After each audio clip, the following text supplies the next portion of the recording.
the most popular personalities in the evangelical world. Tonight is your night for a miracle. And one of the most controversial, and whether he's on his daily TV show. Someone has just been healed of cancer, stomach cancer. Receive the fire of the Holy Ghost. Fire on you in Jesus' mighty name. Or whether he's preaching at the live crusades that attract millions around the world, one thing is sure. Substance. Benny Hinn is never dull. Substance. The tumor fell to the platform. I mean, it fell to the platform. We saw it was something else, and it broke in pieces as it hit the stage. But I believe certain demons have come into America through this new groups of people coming in from Haiti and from all these countries, bringing their devils with them.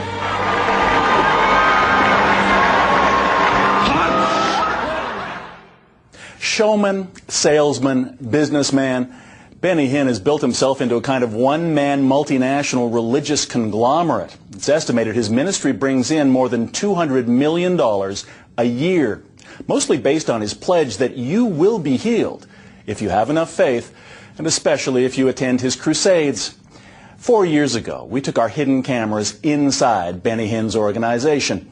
Tonight, we'll tell you what's happened to him since. But our story isn't only about the man who promises miracles, but also about a remarkable little girl who was looking for one.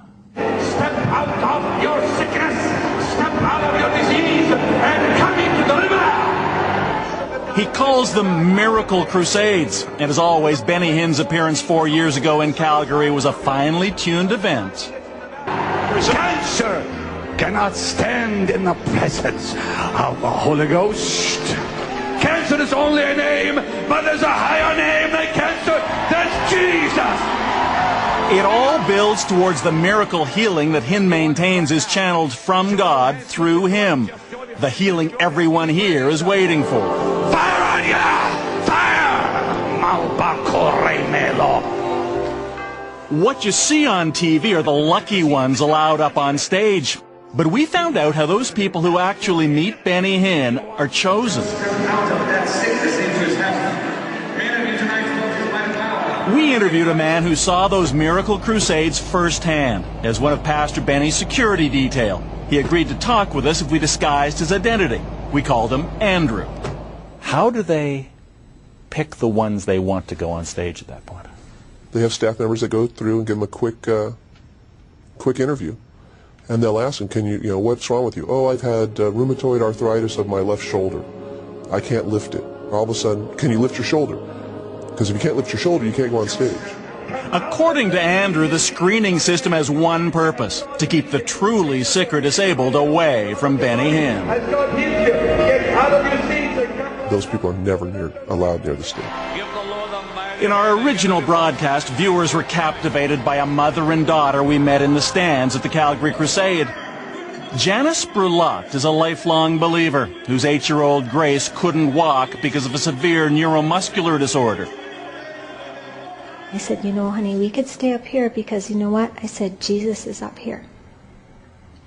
And she said, no, Mommy. She said, I'd like to go down and see if Benny Hinn could pray for me. I said, are you sure? She said, yes, Mommy. Hoping for their miracle, they tried to make their way towards the stage, but they were intercepted by Hinn screeners, who ordered them to sit down. Grace and I moved over to the side. We sat and waited, and Grace asked me if I could help her to try and walk. And that was kind of her faith in action. And so I picked her up, and we tried walking back and forth. And that was kind of a hard moment. We caught up with Janice and Grace as they fled from the arena, their hopes of a miracle, even a prayer from Pastor Benny, now gone. They just kept saying if she healed, and like there was such a big rush, yeah. And what can I say? She just wanted him to pray for her.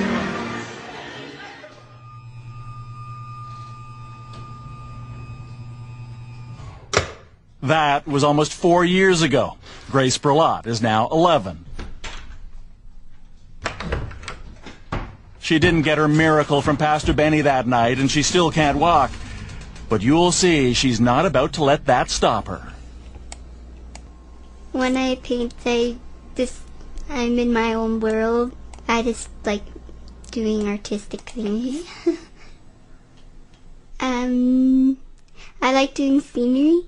It's my favorite thing to do, because our house has lots of windows so we can see outside, so I always get ideas. She's a budding artist, but that's not all. It's no wonder friends and family call her Amazing Grace.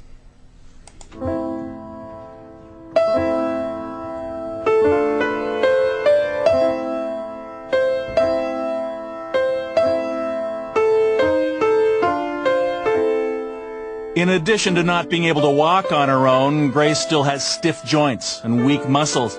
She's got little mobility in her hands, but with a bit of help, she can play the piano. And not just any tune. This is Tchaikovsky. She said, "Mommy, I'd like to take piano lessons." And I said, "Oh, I don't know, hon," because I was a little bit worried that she might be disappointed, because her hands are such that they're not like our hands. Her fingers don't work like our fingers, and her arm joints are rigid, and so I just wasn't sure how it was going to work. It works beautifully. Today, Grace is at the Fernie Fellowship Baptist Church, where she lives in Fernie, British Columbia. She's playing Swan Lake at the Sunday service. And I was sitting listening to her, and she played it so beautifully, and she put her whole, like I say, her whole body and her whole heart into it, and it just epitomized who she was. You know, a little swan who was gray and seemingly ugly and not very popular with the flock, and little ugly duckling developed into a beautiful white swan and was loved and accepted by everyone after that.